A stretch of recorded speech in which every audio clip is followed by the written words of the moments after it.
পাশে। এখানে সূর্য উঠে তো চাঁদও ওঠে, এখানে সন্ধ্যা হয় তো ভোরও হয়, এখানে সবকিছু পাল্টে, সব পাশাপাশি পাশাপাশি।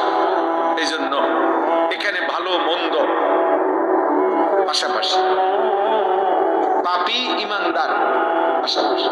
এখানে রাত গভীরে কেউ মদও খায়, এখানে রাত গভীরে কেউ তাহাজ্জুদের সেজদাও,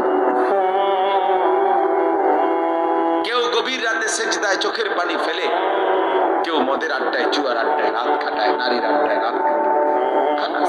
এই নিয়েই দুনিয়া, এভাবেই ভোর হয়। কারো নামাজের মুসল্লায় ভোর হয়, কারো মদের আড্ডায়,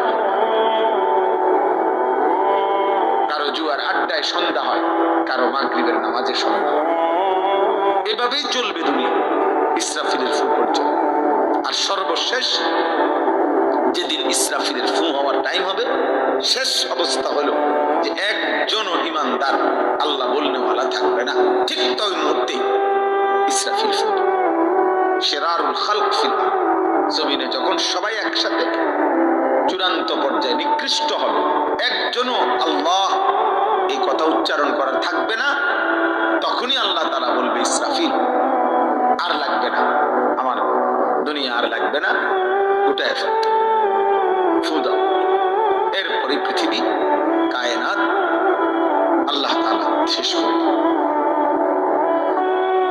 তাইলে জমিনের স্থায়িত্ব, জমিনের বাকা, এই সূর্য চন্দ্র পৃথিবী আসমান জমিনের স্থায়িত্ব ফাইলিং আল্লাহ তাআলার নামের উপর, কালেমার উপর, ঈমানের উপর, তাওহীদের উপর।